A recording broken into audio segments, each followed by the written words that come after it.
Yo me dedico a las constelaciones desde hace 25 años. Entonces aquí en España soy uno de los pioneros que introdujeron el método y lo enseñaron.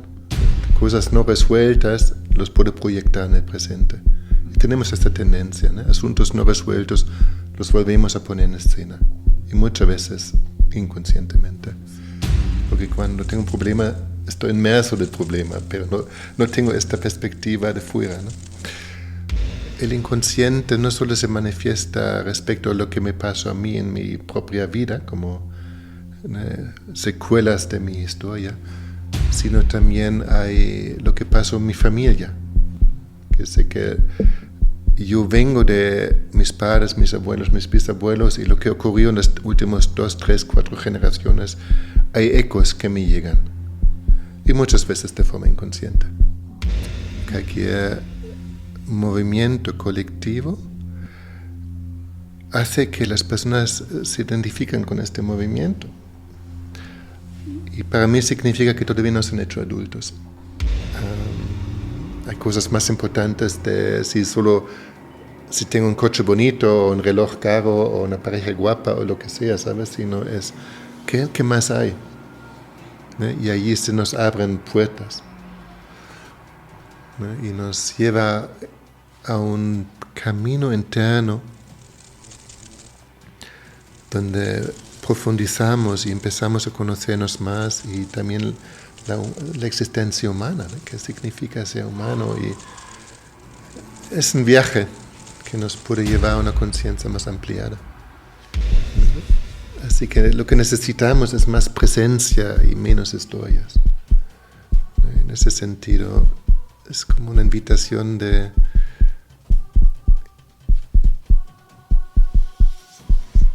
las historias que conocemos, que nos cuentan nuestro consciente, nuestro inconsciente también, darles lugar y atenderles y cuidarles, pero no perderse en esas historias.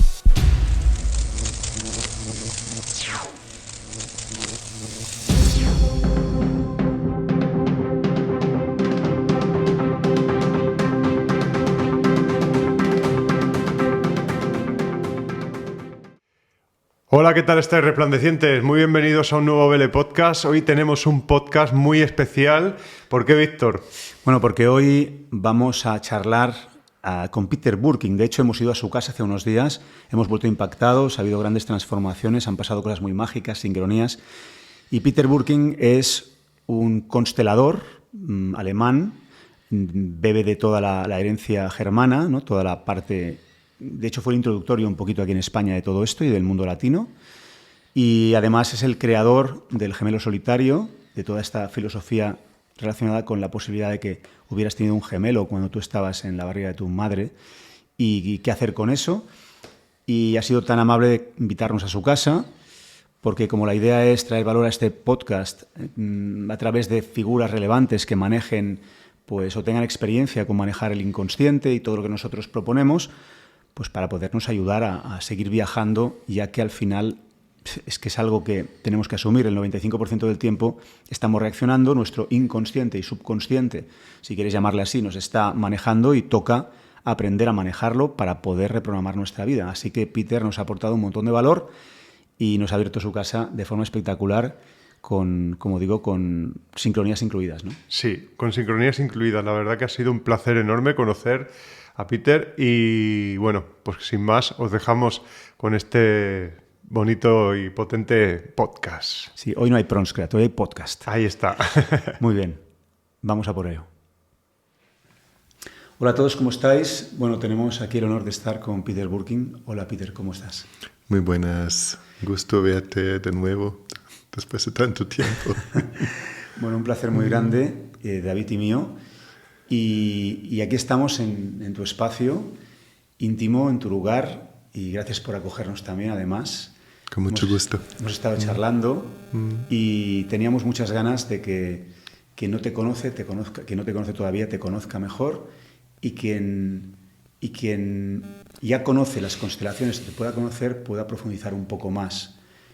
Porque creo que las constelaciones familiares son un acto creativo muy, muy, muy grande para poder entrar en lugares en donde muchas veces, por la rapidez de la vida, por la inconsciencia de lo que representa todo lo que vivimos, no entramos. Entonces nos gustaría primero, antes de nada, y ya sé que es algo que igual te han preguntado 1000 veces, pero hay gente que no lo conocerá. ¿Qué es para ti? ¿Qué son para ti las constelaciones familiares? Para ti.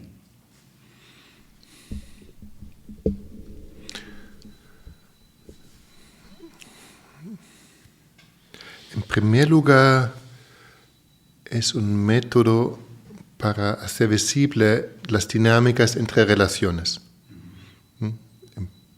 Su origen fue en Alemania, años 80, el creador se llama Bert Hellinger, y él enfocaba en las relaciones familiares, de ahí su nombre original, ¿no? Constelaciones familiares.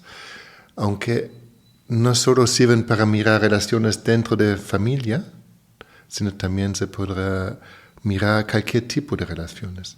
Por ejemplo, hoy en día este enfoque se utiliza obviamente para cuidar relaciones familiares, pero hay aplicaciones en diversos campos, por ejemplo, constelaciones organizacionales. Entonces ahí se constelan, ¿no?, departamentos de empresas o de organizaciones. Un colega mío en la Universidad en Bremen, en Alemania, él utiliza las constelaciones como forma de investigación, como método de investigación. ¿No? Allí se constela todo tipo de relaciones o de procesos. ¿No? Entonces también se puede constelar los diversos elementos de un sistema que en su conjunto crean, ¿no?, un mecanismo o un sistema, ¿no?, como por ejemplo una línea de producción. Y también se puede constelar. Hay una aplicación que se utiliza en el derecho sistémico. Por ejemplo, en Brasil, si hay temas de divorcio, ahora es frecuente que el juez, antes de llevarlo al juicio, pide a los miembros de la familia que hagan una constelación antes. Wow. Etcétera.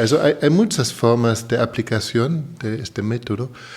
El foco es, se puede constelar todo lo que entra en relación, básicamente relaciones humanas, pero no en exclusiva. Y dentro de las relaciones humanas, sobre todo la familia, porque es lo que nos más afecta, en lo bueno y en lo malo.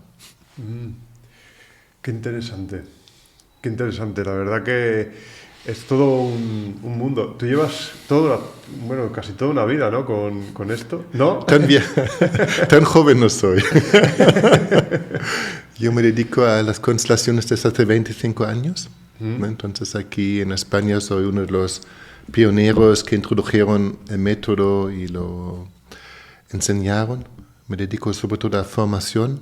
Entonces creo que en nuestras formaciones a lo largo de estos años se han formado 1 millar de personas. ¿No? Y así que 25 años sí, pero hubo una vida antes, también habrá una vida después.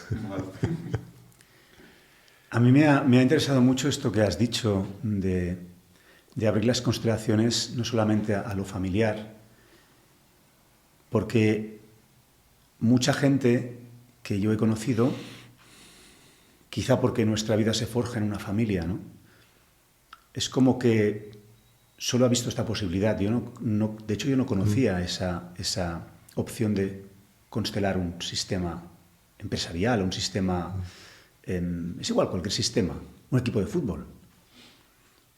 Cuando tú constelas una familia, normalmente la gente lo que quiere es rescatar información de lo que pudo pasar de niños, de por qué estamos mal tú y yo, de dónde viene, supongo yo, ¿no? Es como lo que la gente, por lo menos que yo he conocido, busca. Igual te has encontrado otras cosas. Ahora, cuando yo constelo un equipo de fútbol porque entre ellos no se llevan bien, o yo constelo una empresa para mejorar su departamento, ¿qué busco cuando los constelo? ¿Qué trato de rescatar para mejorar? En primer lugar, resolver conflictos. ¿No? Eso sí, yo con mi familia de origen, con mis padres, hermanos, estoy bien, ¿para qué voy a hacer una constelación? Si yo con mi pareja me llevo bien, lo mismo. Entonces las personas suelen venir a un taller de constelaciones cuando en esta relación que les importa hay algún conflicto y lo que buscan es cómo resolverlo, ¿no? Entonces no buscan en primer lugar información. ¿No? Ya todos tenemos un largo relato interno por qué me ocurre lo que me ocurre, ¿no? Sino lo que buscan es, en el fondo, este conflicto que me causa sufrimiento, cómo puedo resolverlo, llevarlo mejor, etc. Esa es la motivación habitualmente. ¿Y qué papel juega el subconsciente en las constelaciones? ¿Qué es lo que se puede descubrir a través de una constelación? ¿Y qué has encontrado tú que hay así como en común en cosas que van pasando normalmente cuando descubrimos cosas ahí? Es una buena pregunta y es una gran pregunta porque tiene diferentes niveles de respuesta. Primero, por supuesto, por ejemplo, mi relación de pareja, mi inconsciente o subconsciente influye, ¿no? Cosas no resueltas los puedo proyectar en el presente. Y tenemos esta tendencia, ¿no? Asuntos no resueltos los volvemos a poner en escena. Y muchas veces inconscientemente. Entonces, esto es un nivel. Y ahí las constelaciones pueden poner luz, porque como rápidamente se manifiesta la dinámica de la relación, se hace más visible. Con la gran ventaja que ahora yo lo puedo ver de fuera, ¿no? Que hay representantes para esta relación y yo lo miro de fuera, desde un lugar de observador, y solo este cambio de perspectiva ya me suele dar, ¿no?, algo de luz. Porque cuando tengo un problema, estoy inmerso del problema, pero no tengo esta perspectiva de fuera, ¿no? Eso es una. La otra es, el inconsciente no solo se manifiesta respecto a lo que me pasó a mí en mi propia vida, como secuelas de mi historia, sino también hay lo que pasó en mi familia. Que sé que yo vengo de mis padres, mis abuelos, mis bisabuelos, y lo que ocurrió en las últimas 2, 3, 4 generaciones, hay ecos que me llegan. Y muchas veces de forma inconsciente, ¿no?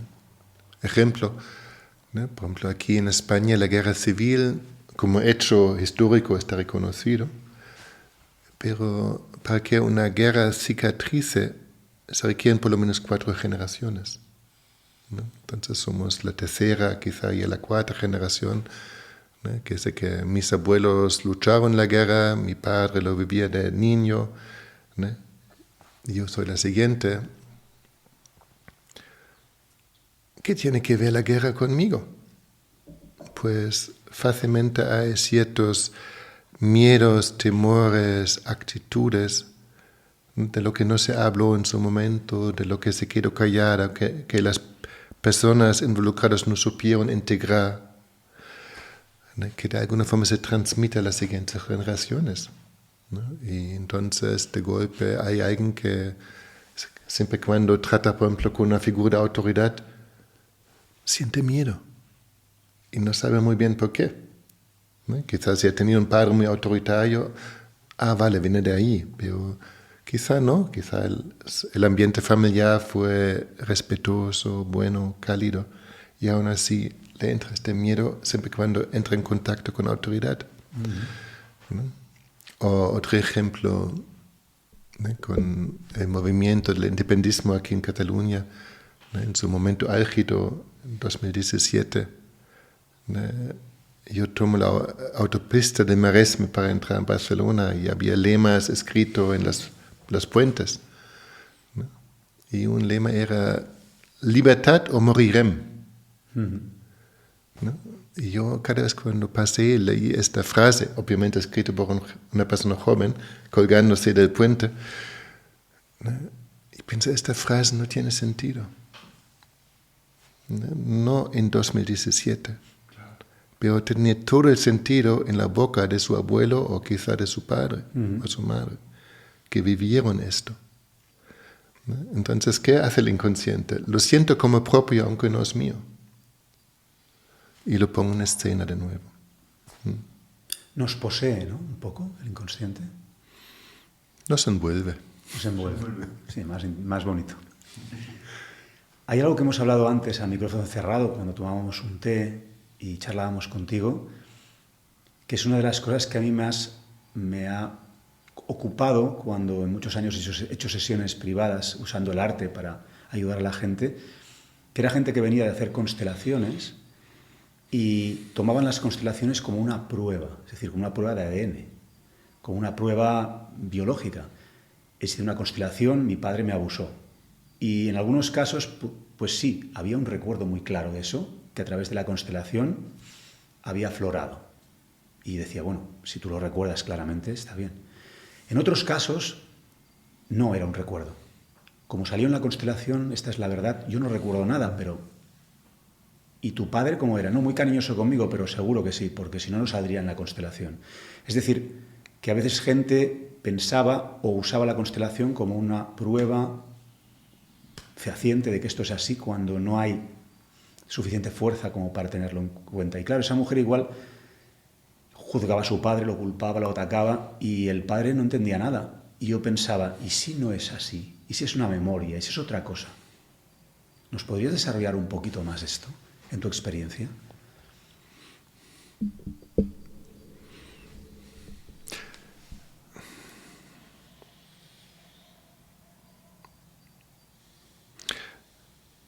Para preguntas como, no estoy seguro si mi padre oficial es mi padre biológico, me gustaría constelarlo para saberlo. Mi respuesta suele ser hasta una prueba de ADN, porque eso es una prueba.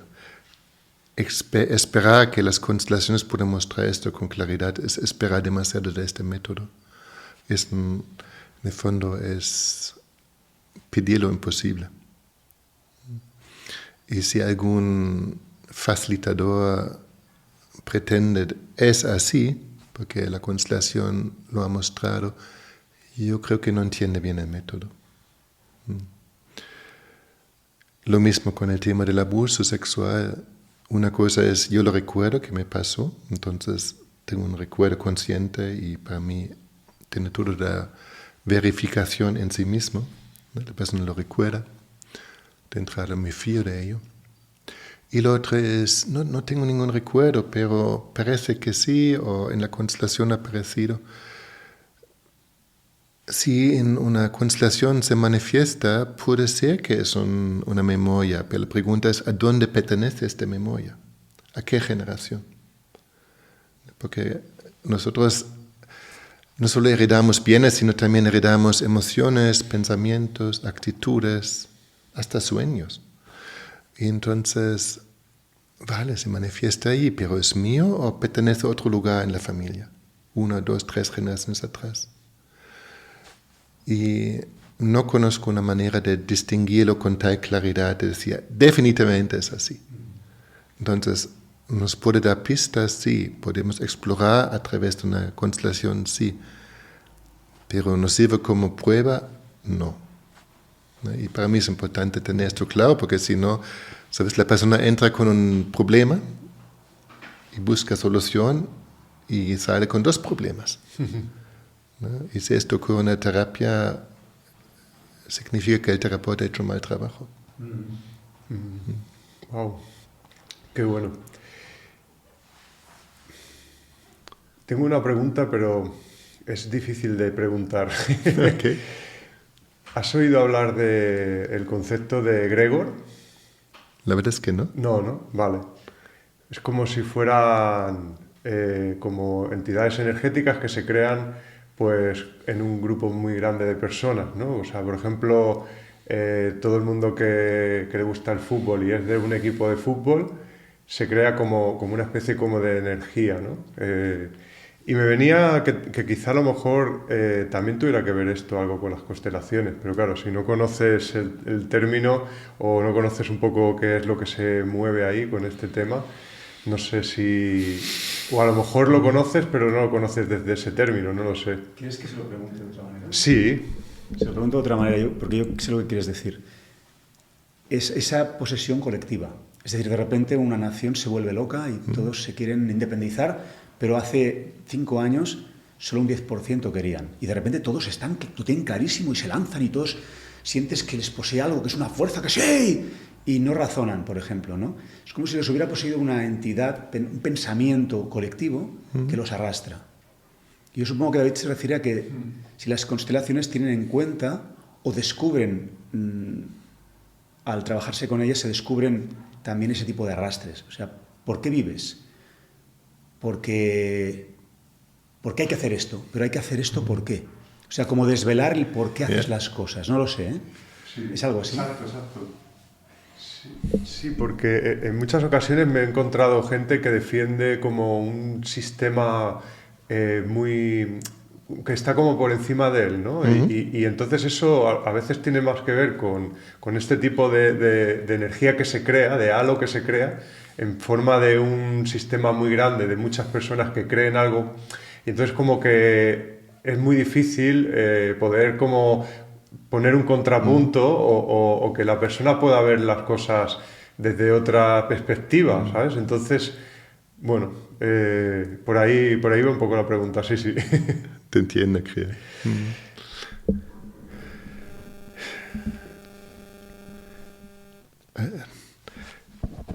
Aquí hablamos de un fenómeno de masas, ¿no?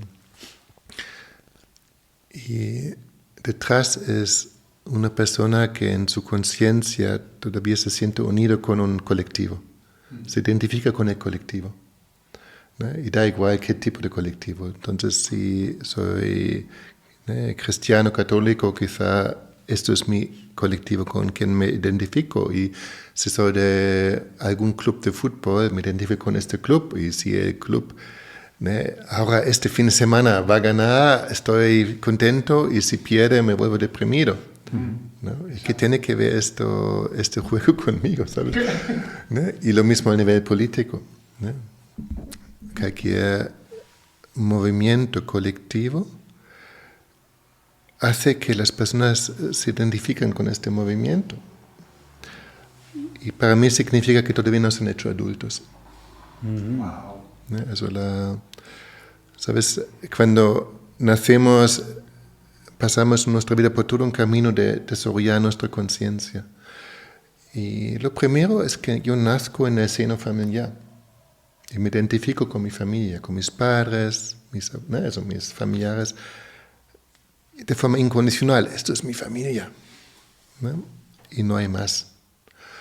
Y después, cuando nacemos adolescentes, nos volvemos más críticos, ¿no? Antes nuestros padres eran dioses y ahora ya no tanto, ¿no? Pero allí, en la siguiente etapa, en el desarrollo de la conciencia, nos solemos identificar con los grupos de iguales, ¿no? Y lo ves en la calle, por ejemplo, adolescentes de 14, 15, 16, ¿no? Si ves un grupo de ellos, todos vestidos igual, ¿no? El mismo corte de pelo. Tribus. ¿no? Quiero pertenecer a este grupo, para mí es lo más importante, me identifico con colectivos. ¿No? Entonces, ya he crecido más allá de la familia, pero ahora la siguiente etapa, identificarme con algún colectivo mayor. Y esto es una etapa necesaria en la adolescencia, y muchas personas se quedan ahí el resto de su vida. Entonces, mi pueblo, o mi fútbol, o mi línea política, etc. ¿no? Pero en nuestra conciencia, una vez que nos hacemos adultos, nos damos cuenta, yo estoy solo. He venido solo, voy a morir solo, y esto de identificarme con un grupo me da un respaldo aparente, pero también es un impedimento de simplemente ser como soy. Así que estamos al nivel, ¿sabes? Si miramos la sociedad, por supuesto somos todos individuos, pero la mayoría de los individuos todavía se mueven esta conciencia identificándose con grupos. Y me da igual qué tipo de grupo que es. Claro, y eso además favorece la polarización, ¿no? Porque si yo soy de este grupo y el otro es mi enemigo, ya tenemos una batalla, ¿no? La dinámica es los míos y los otros. Claro. ¿No? Entonces... si no eres de los míos y eres de los otros... Exacto.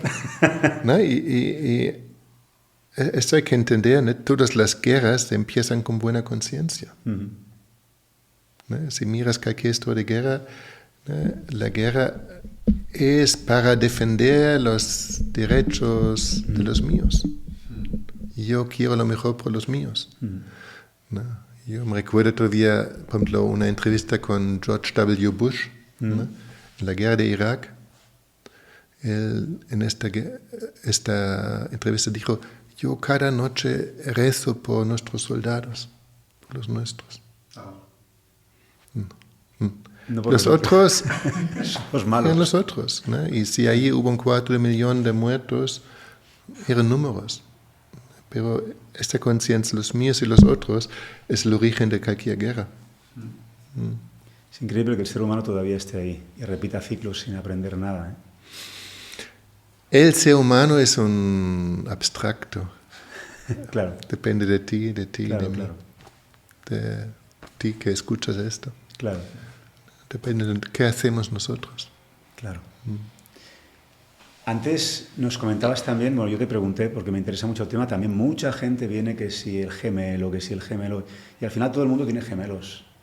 Y tratan de sanar su gemelo muerto y no sé qué. Y yo pensaba, vamos a ver, ¿y si no todo el mundo tenía gemelos? ¿O si es una memoria también antigua? ¿O si es una memoria de una formación biológica que luego ya se traduce en algo que se vuelve paranoia? Porque ¿cuánto es de real eso del gemelo y si realmente es siempre o es a veces? Lo digo porque tú también te has dedicado y eres pionero en eso, ¿no? En trabajar las constelaciones tomando en cuenta ese prisma que tú has introducido también en España, pero tú lo haces desde un lugar determinado, ¿no? Yeah. Y es un tema diferente. Also, las constelaciones son las constelaciones y el tema del gemelo solitario es el tema del gemelo solitario. Y es cierto, junto con mi mujer Carmen Cortés escribimos el libro El gemelo solitario, que es como el primer libro dedicado a este tema en el habla español. Y fue un trabajo pionero, ¿no?, de hacerlo. Y desde 2008 impartimos talleres para gemelos. La biología tiene claro desde hace más que medio siglo, ¿no? Un 10 a 15% de los embarazos aquí en el occidente empieza con un embarazo múltiple, de 2, a veces de 3. ¿No? Es un hecho biológico reconocido, la ciencia lo conoce, y no es nada nuevo, es de los años 70. Pero también significa, ¿no?, primero, que uno de cada 10 embarazos o cada 8 embarazos empieza como un embarazo de 2, o a veces de 3. No cada embarazo. Que ¿no? Si un 15% empiezan su vida en un embarazo múltiple, un 85% no lo hacen. ¿No? Pura biología, ciencia comprobada. Después de este embarazo, que empieza un embarazo de 2 o 3, solo 1 de 10 llega a un parto donde nacen 2 gemelos vivos. Pero no hablo gemelos o mellizos, ¿no? Que es que la gran mayoría se pierde durante el embarazo, durante la gestación, habitualmente en el primer trimestre. Y allí la ciencia habla del término vanishing twin en inglés, o gemelo evanescente, porque este gemelo que se muere y que no siga a desarrollarse más, finalmente es reabsorbido por el útero o por la placenta, no dejando rastro. ¿No? Por eso, evanescente. Cuando yo nací, en los años 60, no había ecografía. Entonces mis padres esperaban un bebé, nací yo, mis papás felices. Y la comadrona comentó después que había una segunda placenta y un feto momificado, ¿no?, en el posparto. Entonces, yo soy unas pocas personas que saben desde siempre, yo vengo de un embarazo gemelar. ¿No? Porque en mi caso, mi hermanita murió más o menos en el 5º mes del embarazo. Y al ser mayor ya deja esta huella biológica. Pero eso es más bien excepcional, ¿no?, porque a la gran mayoría lo ocurre en el primer trimestre. Esto es la información a nivel biológico, pero lo interesante es qué significa esto para la persona que nace. ¿no? Y allí yo distingo entre dos grupos de personas, no gemelos o gemelos. Y para no gemelos, su primera relación en vida es con su mamá. Y para gemelos, su primera relación en vida es con su gemelo. ¿No? Y esto marca a nivel psicológico, ¿no?, ciertas características. ¿No? Y estas tempranas secuelas, ¿no?, y convivir con otro, en una relación muy fusional, ¿sabes? Es como nosotros, ¿no?, habitualmente una vivencia de mucho bienestar, ¿no?, y la conciencia es nosotros. Después presencio la muerte de mi gemelo, que es una experiencia aterradora o traumática, y después la siguiente etapa de la gestación estoy solo. ¿No? Con esta experiencia de la pérdida, ¿no?, una experiencia abrumadora, no sé qué pasó. Y con esas tres vivencias nazco. Quiere decir que el bebé que nace, ¿no?, fruto de un embarazo gemelar, al llegar al mundo ya lleva ciertas experiencias y esto deja rastro en su personalidad. Por ejemplo, la forma como se relaciona. Los gemelos solitarios tienen una tendencia, ¿no? Por ejemplo, imagínate una fiesta. Si hay alguien gemelo solitario, lo más probable es que dentro de un rato lo vas a ver sentado en un rincón con una persona teniendo una charla profunda. Ahí se siente cómodo, en el tú a tú. Mientras que el grupo, ahí la vida social no es tanto lo suyo. Hablo de algo muy en general, por supuesto. Hay ciertas secuelas a nivel emocional, como una tristeza o una melancolía del fondo que la acompaña, o la sensación que algo falta, alguien falta, ¿no? Y no sabe muy bien qué busca, qué necesita, pero la sensación, aparentemente quizá tengo todo, ¿no? Pareja, hijos, casa, buen trabajo, salud, todo bien, pero la sensación, algo me falta, ¿no? La sensación de ser diferente, como no encajar. ¿No? Diferente no quiere decir mejor, sino es como diferente, no encajo en la mayoría.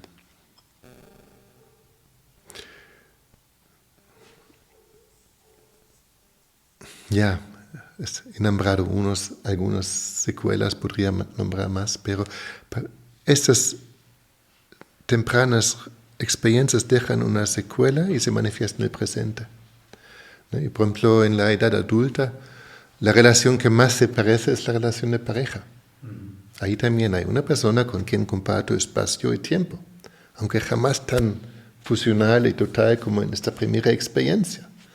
Pero si quiero revivirlo en la pareja, me voy a frustrar porque ninguna pareja va a estar a la altura. Siempre, no, etcétera. Qué bueno. Entonces ahí es interesante mirar atrás y mirar esta primera experiencia y integrarlo bien para, por ejemplo, no confundir a mi pareja con mi gemelo. ¿No? Y poder estar bien con el otro, realmente estar presente, etcétera.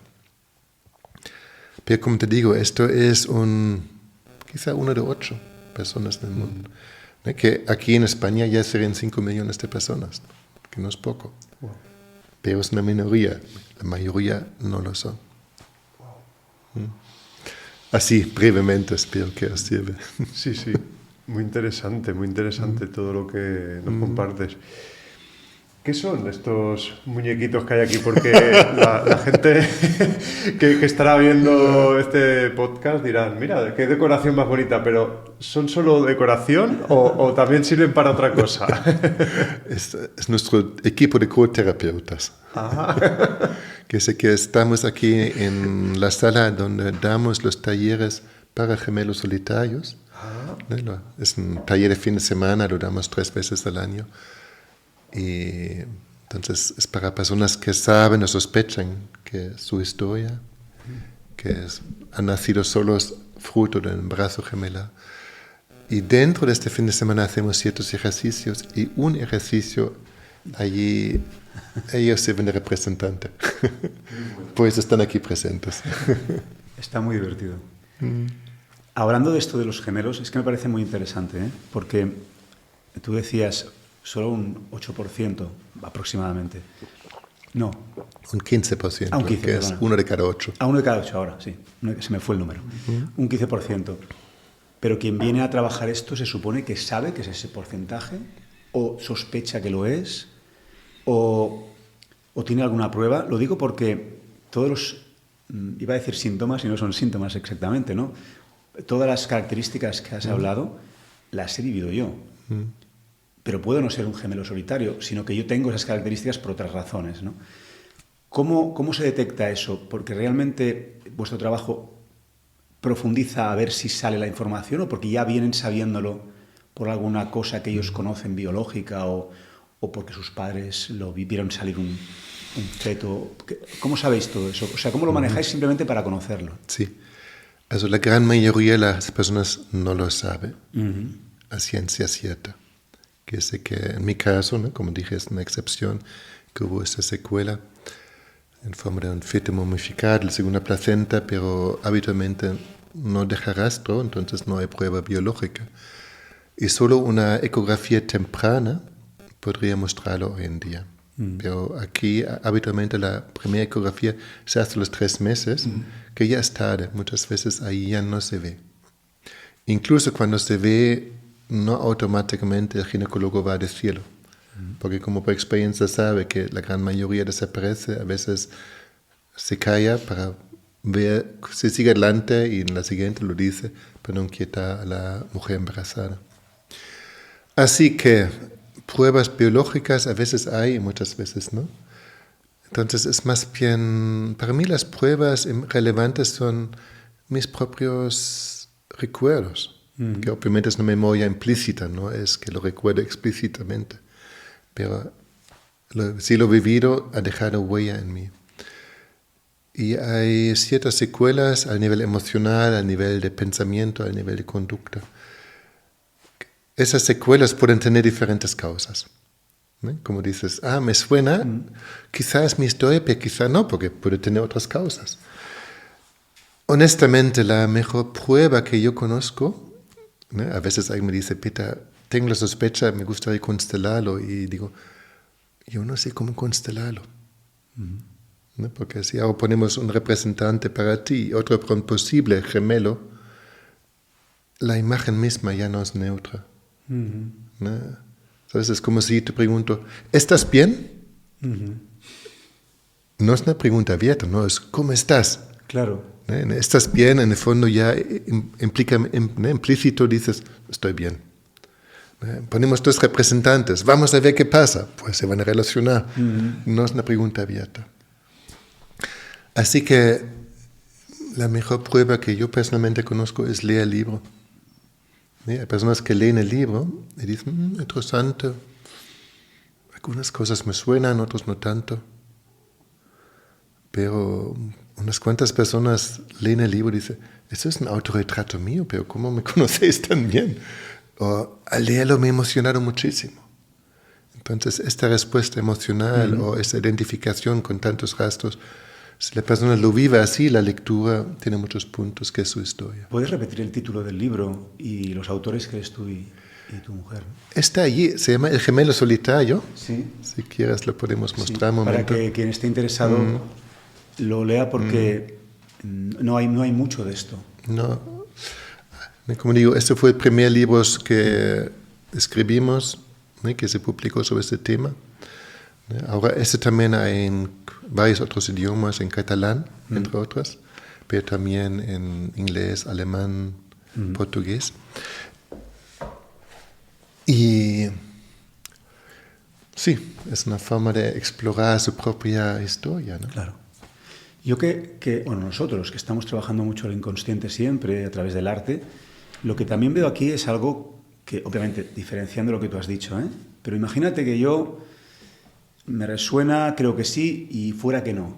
Bueno, si yo a través de esta experiencia tengo un viaje que me abre, que me sana algo, ¿qué más da si fue o no fue? O sea, quiero decir que no como punto de partida, pero Y yo creo que son cosas que si hubiera un error, es decir, pues mira, justo tú no eras, el viaje que tú hagas tampoco te va a hacer mal, al revés. Puede ser que te ayude a explorar aspectos de ti, aunque igual en lugar de gemelo sea con tu madre, ya, pero ostras, acabo de llorar, acabo de abrirme, acabo de liberar, ¿no? Como viaje de exploración es fascinante. Claro, claro. Porque, por ejemplo, ¿sabes? La primera etapa de vida somos muy ignorantes respecto a ella. ¿No? Por ejemplo, ¿qué edad tienes? 48. Sí, y lo más probable es que me acabas de decir una mentira. Y te cuento por qué. Porque contamos la edad a partir del nacimiento. Tienes 49. ¿No? Pero cuando tú naces ya has vivido 9 meses. ¿No? Pero aquí nuestra cultura es tan ignorante que lo ignoramos hasta al contar nuestra edad. ¿No? En otras culturas, por ejemplo en la milenaria china, se solía contar 1 año más para incluir la primera etapa de vida, antes de nacer. Entonces ahí tendrías 49. ¿Sabes? Y lo cuento porque eso es un aspecto, pero también la terapia, ¿no? Muchas veces en la terapia se mira qué pasó, cómo viviste tu infancia, pero claro, como la etapa antes del nacer no es fácil de acceder, muchas veces simplemente se ignora. Pero te aseguro, si en esta primera etapa prenatal, por ejemplo, tu madre intentó hacer un aborto, aunque no resultó, y pues la persona está viva, este intento deja una secuela muy profunda en el sentir de la persona, ¿no? Entonces es muy interesante explorar, ¿no? Cómo he vivido los primeros 9 meses de mi vida, ¿no? Claro. Es, en lo bueno y lo malo eso, pero es súper rico. Claro, es como si mucha gente obviara que eso es una etapa importante, ¿no? Es como si no interesa, ¿no? O no le ponemos ningún tipo de conciencia a ese periodo, pero has podido vivir también muchas cosas que incluso has podido no comprender de ninguna manera por la falta de recursos. Tal cual. Y eso seguramente en constelaciones también aparece, aparecen cosas, ¿no? de esas etapas. Y tanto, ¿no? Eso, ¿sabes? En la terapia hasta los años 70 la imagen era cuando nace un bebé es como una hoja en blanco. Y a partir de este momento se inscribe su historia. No, cuando nace ya hay unas cuantas líneas escritas, ¿no? Y si, por ejemplo, durante el embarazo la madre pierde un ser querido, ¿no? Se muere su propia madre o padre, otro ser querido, este impacto emocional en la madre, esta tristeza, este dolor, este enfado que causa esta muerte, lo siente el bebé, el neonato, pero no sabe que no tiene que ver con él, lo percibe como propio. Entonces hay secuelas emocionales muy tempranas que después, por ejemplo, hace que un niño se siente, no me quieren, no debería estar aquí, ¿no? O hay esa tristeza que siento como propia, aunque en el fondo fue la tristeza de mamá que yo he chupado, etc. Hay secuelas que dejan estas tempranas experiencias, ¿no? Está en nuestro inconsciente, pero eso no quiere decir que no existen. Simplemente que no estamos conscientes de ello. Claro, y a veces preguntas. Yo me dediqué un tiempo, cuando estaba pintando mis etapas de feto, del primer mes yo pintaba el feto y todo lo que me venía lo iba poniendo allá y lo iba viviendo. Y me venían cosas que digo, igual me las estoy montando yo, pero a mí me dan bien, me ayudan. Sí. Y me acuerdo que pregunté a mi madre, ¿qué pasó durante tu embarazo? Pero si se lo preguntaba así, todo bien. Y dije, voy a ser más hábil. Voy a preguntarle otras cosas que ya no relacione con eso. Oye, cuando papá y tú fuisteis a tal sitio, yo sabía que era cuando yo me gesté, ¿cómo fue el viaje? ¿Y discutisteis alguna vez? Estabais bien, ¿no? Empecé a hacer preguntas. Claro, descubres que su padre se enfadó con mi padre por no sé qué, descubres, y ibas diciendo, vale, 4º mes. Yo iba explorando porque quería entender cosas mías. Yo no acabé de encontrar cosas concretas, pero sí la sensación que me dio es, wow, cuántas cosas pasaron en mis 9 meses de embarazo. Sí. Wow, o sea, tomé la conciencia de, cuidado, que aquí me lo he chupado todo, porque además es cierto, y a veces lo digo con mucho cuidado para que las mujeres no se sientan culpables, porque nadie es culpable. Al revés, son las más preparadas para eso. Pero claro, una madre, en todo lo que sienta, va a influenciar mucho a su hijo, porque el hijo se alimenta de la emoción de la madre. Y por eso hay que cuidar mucho a una madre, ¿no? Y hay que cuidar el entorno, pero que no hay nada perfecto, que la cosa pasa como pasa. Pero es verdad que a mí me encuadran muchas cosas mías por cómo mi madre vivió su embarazo. Pero como todo era fantástico y feliz, porque todo era feliz, dices, qué raro. Cuando te das cuenta de que no era tan feliz, que llegó la suegra a pegarle bronca porque tú no sabes ni cómo poner las cortinas, dices, espera, mi madre se pasó medio embarazo llorando y el otro medio con terror. Niña de 20 años va a tener un hijo, nunca ha tenido un hijo, todo se supone que es perfecto y ella estaba así. Claro, ahí es cuando nos damos cuenta de cómo damos por sentadas tantas cosas.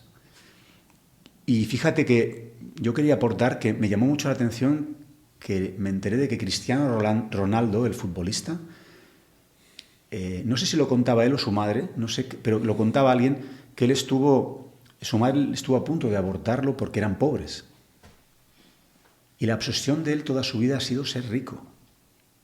Y lo primero que ha hecho es, cuando ha sido rico, ha sido casarse con una mujer que no era rica y llevarla arriba donde su madre nunca pudo estar con su hombre y tener la familia que él no pudo tener.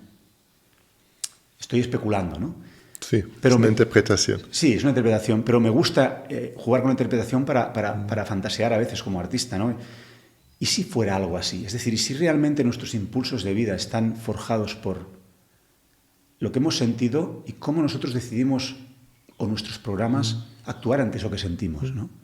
Por si querías hacer alguna reflexión más aterrizada respecto al tema. Todo hijo paga un precio para llegar al mundo. Todos hemos tenido que pagar un peaje, inevitablemente. Y entonces el peaje es nacer en este seno de la familia en que naces, en las condiciones que hay, etc. Por ejemplo, hoy en día, donde ya 1 de 6 parejas no puede concebir hijos por camino natural, y entonces cada vez es más frecuente el apoyo de fertilización asistida o in vitro, etc. El peaje es haber nacido en estas circunstancias, ¿no? Un ejemplo, ¿no? O Cristiano Ronaldo, antes de encontrarse con esta mujer, ya tuvo 2 hijos, ¿no? Pero también por in vitro con una madre, ¿no? Lo que llamamos madre de alquiler, ¿no? Que significa que los niños que nacieron en estas circunstancias, inevitablemente, lo primero, ¿no? Su peaje es perder el primer vínculo, ¿no? Con esta mujer que me trajo al mundo, y después la separación, y ese es su peaje, ¿no? Etcétera. Siempre hay circunstancias que nos traen al mundo y hay cosas que nos nutren y cosas que nos duelen. Y esto influye, ¿no? Ahí hablamos del guión de vida, porque estas primeras experiencias, ¿no? Después nos marcan profundamente y lo solemos poner ¿no? Dedicamos el resto de nuestra vida a ponerlo en escena, ¿no? Ahí es el concepto de guión de vida de Eric Berne, ¿no? Y es cierto, ¿no? Lo que dije antes del gemelo lo he vivido después en las relaciones de pareja, etcétera, ¿no? Pero por ejemplo mi padre, que también creció en gran pobreza, ¿no? Su propio padre murió en la guerra, ¿no? Familia allí, refugiados sin ningún sostén. Claro, en una infancia así se marca el gran deseo de salir de la pobreza y esto le ha motivado, trabaja muchísimo, dedicarse al trabajo, ¿no? Como tantas otras familias, ¿no? Otros hombres y mujeres de esta generación de posguerra hicieron, casi como una forma de terapia, efecto secundario, ¿no? Pongo la energía allí y de esta forma lo canalizo, porque si no se vuelve muy destructiva. Todo este dolor y este trauma que he vivido.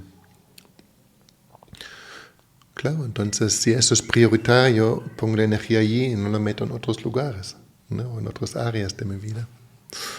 Así que, wow, ¿sabes? El peaje, nadie se escapa de ello.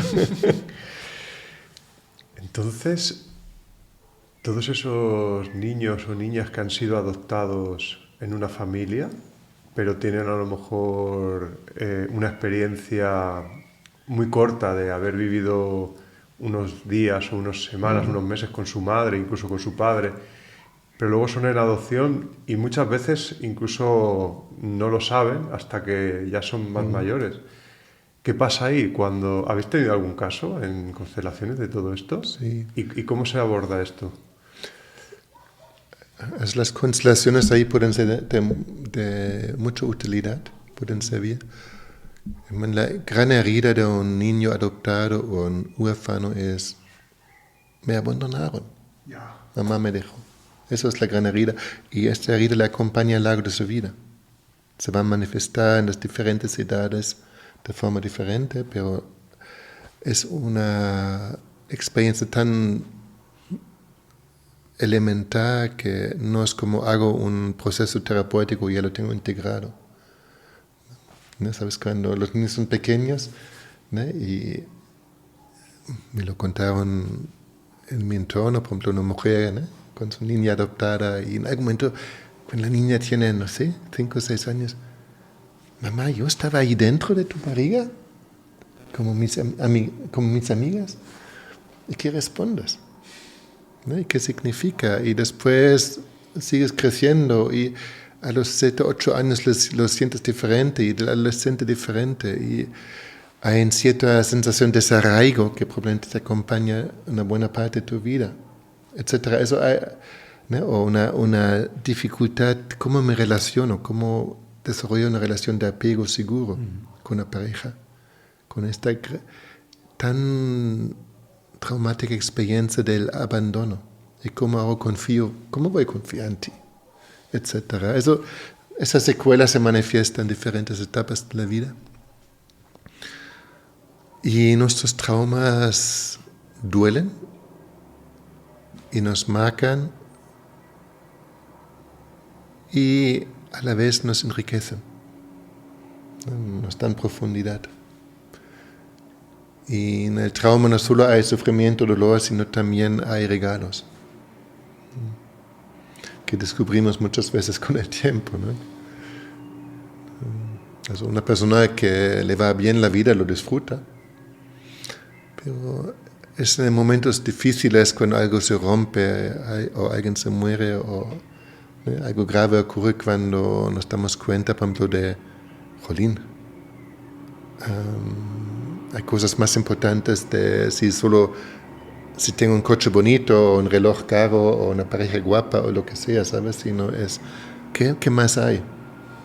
¿No? Y allí se nos abren puertas, ¿no? Y nos lleva a un camino interno donde profundizamos y empezamos a conocernos más, y también la existencia humana, ¿no? ¿Qué significa ser humano? Y es un viaje que nos puede llevar a una conciencia más ampliada. Me parece un cierre, con esto que has dicho ahora, me parece un cierre perfecto para el podcast, porque has hecho una reflexión muy, muy bella, que además ha pasado por donde yo te quería justamente preguntar. Has respondido antes de que yo te preguntara sobre el trauma, precisamente. Así que yo creo que es un cierre de oro para este regalo de haber estado contigo aquí charlando y escuchando y aprendiendo de tu experiencia. Quizá lo que podríamos hacer para cerrar este primer podcast con invitado sería, si tienes algún mensaje que darle a quienes os estén viendo, lo que te apetezca, lo que sientas que quisieras decir, si es que hay algo en concreto que te apetezca decir, para cerrar, algo que les pueda aportar o que les pueda inspirar, pues sería un cierre. Ya es como sería poner ya la guinda, pero sin presión, si no, no pasa nada. Sabes, yo toda terapia, da igual qué tipo de terapia, ¿no? Y aquí incluye las constelaciones, etc., tiene un último fin. Y el fin es facilitar a la persona a vivir más en el presente, ¿no? Está más aquí. Porque solo aquí, en este momento, la vida tiene lugar aquí, ahora, ¿no?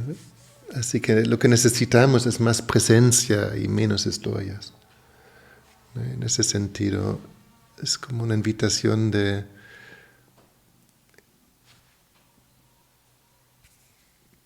las historias que conocemos, que nos cuentan nuestro consciente, nuestro inconsciente también,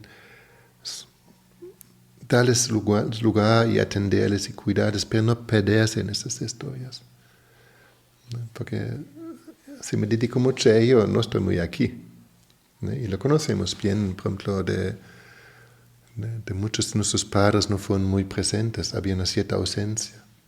Y ausencia significa que la persona está en otro lugar, en su alma, ¿no? Físicamente aquí, pero ¿está realmente aquí o está preocupado algo futuro o, ¿no? Todavía ahí escuchando alguna historia de su pasado? Así que es una invitación a enfocar en esto, en la presencia, para vivir más plenamente. Qué bueno, qué bueno. Muchas gracias, Peter. La verdad que ha sido un placer conocerte. Me gustaría que comentaras, si te apetece, dónde te pueden encontrar, si a alguien, por ejemplo, le ha resonado algo de todo esto que tiene que ver con lo que es tu pasión, ¿no? Las constelaciones. Si quieren encontrarte o si quieren saber un poquito más sobre ti o sobre los libros que has hecho, ¿dónde te pueden encontrar? Gracias por darme esta oportunidad. La forma más fácil es la página web, ¿no? Que es peterburgwin.net, also mi nombre y apellido junto, .net, ¿no? Que allí llegas a nuestro instituto, ahí se ve las formaciones en constelaciones que ofrecemos y también la formación avanzada con módulos como sobre el trauma o sobre el guión de vida, etc., ¿no? Y también dentro de la página hay una sección El Gemelo Solitario, ¿no? Que también es gemelosolitario.net, lleva la misma sección. Si te interesa, por ejemplo, saber más del tema del gemelo solitario.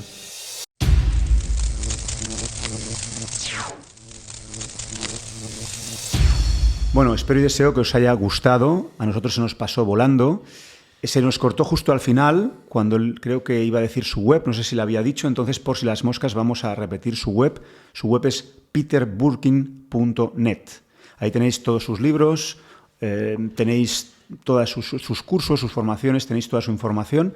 Podéis consultar si os apetece.